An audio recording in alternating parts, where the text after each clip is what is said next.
नमस्कार दोस्तों, स्वागत है आपका हमारे YouTube चैनल इज़वरा हिस्ट्री में। मैं हूं आपका होस्ट विशाल और आज हम बात करेंगे दुनिया की सबसे ऊंची प्रतिमा स्टैचू ऑफ यूनिटी के बारे में।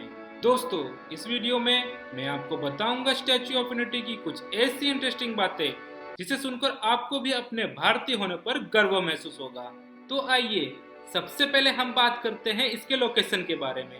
तो इसे गुजरात राज्य के नर्मदा जिले में आए साधु बेट नाम के टापू पर बनाया गया है और सुप्रसिद्ध सरदार सरोवर डैम से इसकी दूरी तकरीबन 3 किलोमीटर है और इसे हमारे भारत के सर्वप्रथम गृह मंत्री सरदार वल्लभ भाई पटेल जी के सम्मान में बनाया गया है।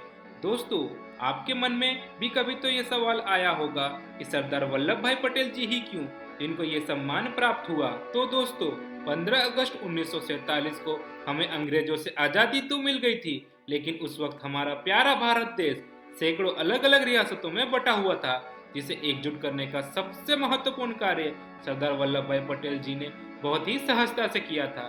साथ ही साथ उन्होंने कुछ ऐसी रियासतों को भारत में विलय करवाया जिसकी कोई कल्पना भी नहीं कर सकता था। इसके लिए उन्हें एकता और अखंडता का प्रतीक माना जाता है। और दोस्तों, सरदार वल्लभ भाई पटेल द्वारा ऐसे ही देश हित में किए कार्यों से प्रभावित होकर हमारे मौजूदा प्रधानमंत्री नरेंद्र मोदी जी को ये स्टैचू बनाने की प्रेरणा मिली। लेकिन दोस्तों, दुख की बात तो यह है कि हमारे देश के लौह पुरुष को भारत रत्न होने का सम्मान उनकी मृत्यु के बाद मिला। दोस्तों, बात करें इस हिस्टोरिकल स्टैचू के कंस्ट्रक्शन की, तो वो भी स्टैचू की तरह यूनिक है।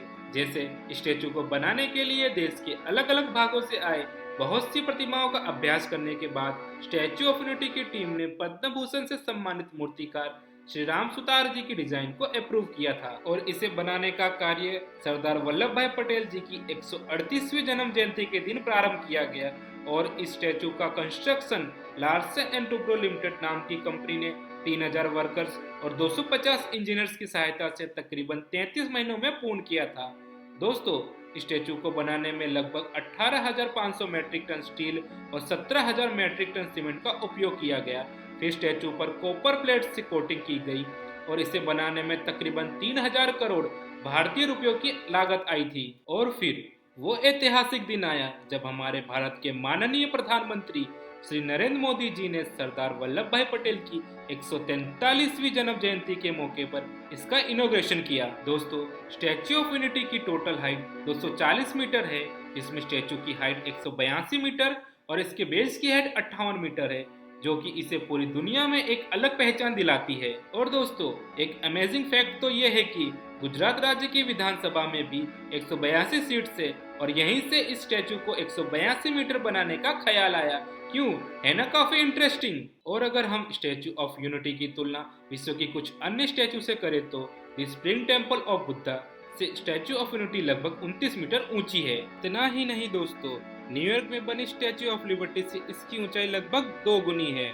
अब बात करें डेली विजिटर्स की, तो जहां स्टैचू ऑफ लिबर्टी को देखने लगभग 10,000 विजिटर्स आते हैं, तो वहीं हमारे स्टैचू ऑफ यूनिटी को पूरी दुनिया भर से तकरीबन 15,000 से भी ज्यादा विजिटर्स देखने आते हैं। और इतनी भारी संख्या में आने वाले विजिटर्स के लिए इस स्टैचू में 2 जाइंट लिफ्ट बनाई गई है, जो पर्यटकों को सरदार पटेल जी के हृदय के पास बने एक ऑब्जर्वेशन डेस्क व्यू पॉइंट पे ले जाती है, जहां से आप सरदार पटेल डैम, वैली और मन को छू लेने वाले प्राकृतिक दृश्यों का आनंद ले सकते हैं। और इस स्टैचू के बेस में बनी 3 मंजिला इमारत में मेमोरियल गार्डन, म्यूजियम, लाइब्रेरी और सरदार पटेल जी के जीवन से जुड़ी कुछ यादों को संग्रह किया गया है।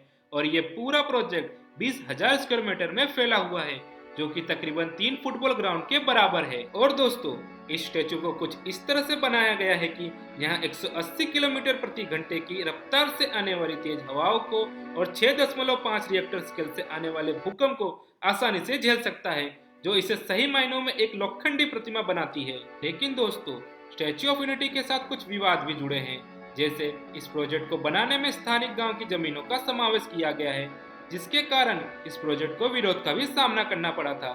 साथ ही साथ कुछ देशवासियों और बुद्धिजीवियों का यह भी मानना था कि इतनी बड़ी धनराशि का उपयोग देश में कुछ नई योजनाएं और विकास करने में यूज किया जा सकता था। दोस्तों, इस बारे में आपकी क्या राय है, प्लीज हमें कमेंट करके जरूर बताइएगा। तो दोस्तों, अगर आपको इस वीडियो में दी गई जानकारी अच्छी लगी हो तो प्लीज़ इस वीडियो को लाइक करके अपने दोस्तों के साथ शेयर करें। और अगर आपने अभी तक हमारे यूट्यूब चैनल को सब्सक्राइब नहीं किया है तो प्लीज़ इसे सब्सक्राइब करें और बेल आइकन को भी ऑन कर दें, ताकि हमारे आने वाले ऐसे ही अमेजिंग वीडियोस की जानकारी आपको मिलती रहे। तो चलिए मिलते हैं हमारे अगले वीडियो में, तब तक के लिए अपना ध्यान रखें।